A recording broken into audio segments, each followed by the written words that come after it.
네 번째, 모의고사 연습. 369 학교에서 하면 어떤 일이 생기냐면요. 학교에서 모의고사를 보면 8시 반에 선생님이 들어와요. 근데 그 선생님 알아요, 몰라요? 3년 동안 학교 다니고 있는 중인데 모를 리가 없죠. 친해요. 와, 선생님 오늘 멋있어요. 막 이러고 앉아요. 그러고 나서 야, 조용히 해. 집어넣어. 오늘 모의고사야. 긴장해서 봐. 이거 수능 가니까 이래요. 그래가지고 야, 들어넣어 하고 OMR 카드 나눠줘요. 그다음에 시험 땡 이러고 시작해요. 막 보다가 이제 졸리면 엎어지 않는 애부터 뭐 별 애들이 다 어떤 애는 진지하게 막 보고 막 이래요. 그리고 쉬는 시간에 뭐예요? 선생님 바로 걷어서 바로 나가요. 그리고 쉬는 시간에 짜짜짜짜짜 떠들고 맞춰보고 막 서로 너는 너 오늘 큰일 났다 막 이런 거 이제 너는 오늘 딱 보니까 9등급이야 은하철도 떴다 막 이러고 막 놀아요. 그리고 점심 먹고 엎어지 자다가 시험을 봐요. 그러고 나서 뭐 하고 와 끝났다 이러고는 오늘은 PC방이다 이러고 갑니다. 이렇게 모의고사를 연습해요. 그런데 11월 셋째 주 보는 수능은 어떻게 되냐면요. 8시 전에 입시를 해야 돼요. 8시 전에 입시를 하는데 8시 10분쯤 되면 감독관이 나와요. 그 감독관 선생님 본 적 있을까요? 없을까요? 없어요. 두 번째, 그 학교가 우리 학교가 아니에요. 예를 들면 경기고 다녔으면 휘문고 가서 시험 본다더니 단대부고 청담고 가서 봐버려요. 그럼 낯선 학교입니다. 낯선 교실에서 사람들이 앉아있는데 자기 친구가 한 명이라도 있을까요? 거의 없습니다. 낯선 사람들과 낯선 감독관이 들어요. 낯선 분위기 속에서 시험을 보면 아이들은 이 분위기에 신경을 써요.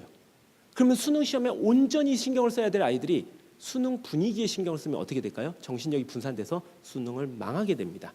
그래서 제가 가장 추천드리는 게 이거 치료법은 간단해요. 죽어라 연습하면 돼요. 손자병법에서 얘기하는 연습을 실전처럼 하면 실전에 가서 연습처럼 나온다 그러잖아요. 그게 최고의 점수입니다. 제가 실제로 했습니다. 우리 학생 여러분 진지하게 들어야 돼요. 선생님이 삼수할 때 원래 저는 재수할 때까지 서울에 있는 4년제를 못 갔어요. 대명고등학교 반에서 고2 때는 22등 하면서 울릉도에 가야 될 상황이었어요. 군대를. 그랬는데 제가 삼수 끝에 삼수를 하는데 하도 성적이 학원을 엄청나게 다니고 대치동에 수많은 학원 다니고 별 과외 다 받았는데 성적이 안 오르길래 놀고 있다가 너무 병신 같은 나를 발견하고 마지막 한 번만 하고 이렇게 병신이면 죽어버리자고 생각하고 어느 정도 병신이었냐면요. 어머니 아버지 하루는 술을 먹고 있는 저를 밤에 발견을 했어요. 술 먹고 있네? 삼수니까 먹어도 됩니다. 근데 열심히 먹는데 새벽이 막 가는 거예요. 근데 눈을 떴어요. 근데 집이 아니에요. 낯선 데예요. 근데 하늘이 보여요. 그래서 여기 캠핑 왔나 생각했는데 어디였냐면 저희 집 앞 방이역 잔디밭에 자고 있는 거예요. 제가요. 근데 직장인들, 대학생들은 그때 아침에 학교 가고 있어요. 어떨까요? 이런 너무 쪽팔리기도 한데 너무 병신 같잖아요. 제가요. 그러면서 대학생 애들을 한참을 그날 저녁에 지켜봤는데 눈물이 나는 거예요. 나 왜 이러고 살고 있지? 그러면서 그때 딱 다짐한 게 이번에는 그래 인생 제대로 살 거 아니면 죽어버리자 생각하고 무지개다리 가자 이래가지고 서울대, 연세대 아니면 고려대부터 못 가요. 연세대, 원주도 안 돼요. 이 두 대학 아니면 무조건 자살하기로 했어요. 그리고 4개월 동안 딱 공부 방법으로 공부했는데 수능 시험 보러 갔는데 얼마나 떨리냐면 덜덜덜덜덜 떨려요. 대박이에요. 이 앞자리 아직도 기억나는데 어떤 친구가 다리를 떨고 있어요. 저는 그날 끝난 거예요. 끝난 거잖아요. 근데 그 친구한테 가서 부탁을 했어요. 부탁은 해보자. 저 친구 죄송한데 제가 삼수했는데 오늘 시험 못 보면 자살을 해야 된다. 근데 내가 미쳐가지고 당신의 다리가 신경이 쓰인다. 나 죽기 전에 유언 하나만 하자.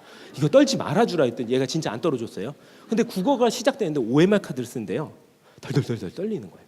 근데 제가 모의고사를 100개를 풀고 왔습니다. 근데 제가 집중할 때마다 하는 지금도 그래요. 제가 허리 디스크가 심해서 신발을 벗고 양반 다리로 앉아서 시험 문제를 푸는데 제가 수능 시험을 국어를 그렇게 떨면서 시작했는데 40분쯤 지났는데 어떤 일이 생겼냐면요. 아 맞다 이거 수능이지 이런 거예요. 아 맞다 이거 수능이지. 그리고 나서 그날 어떻게 됐냐면요. 국어가 한 문제가 헷갈려요.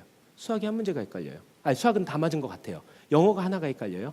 제가 저희 때는 수리탐구 2라고 해서 사회과학을 다 봤는데 제일 잘하던 윤리가 3문제가 헷갈려요. 나머지는 괜찮은 것 같은데. 그래가지고 5문제 다 틀리려면 32분의 1 확률이에요. 다 맞으려면 32분의 1. 보통은 2-3개쯤 틀리겠지 생각하고 집에 왔습니다. 대박이에요. 5개 다 틀렸어요. 그런데 그의 점수가 그 5개만 틀리고 400만점에 391.5에 전국 상위 0.6% 받아가지고 제가 서울대학교를 장학금 받고 들어갔어요.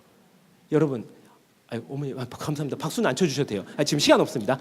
치지 마시고 감사합니다. 좀 다 끝나고 오세요. 책 드릴게요. 근데 여기 소희 씨 2분 책 드려요. 자, 그래서 제가 하는 얘기가 우리 친구들 올해 특별한 공부 많이 하지 말고 모의고사 연습 좀 많이 해줬으면 좋겠어요. 그러면은 흩어져 있는 자기 성적이 가운데로 모집이 돼요. 그러면서 점점 익숙해지면 남들보다 이게 비연인 거예요. 남들 하듯이 똑같이 공부하면 망해요. 남들 안 하는 거 해야 돼요. 이해되겠죠? 그래서 모의고사 연습 우리 친구들 꼭 주말마다 해주고 뭘로 한다고요? 사설로 한다고요. 절대 기출 가지고 하지 말고요. 이해되시겠죠?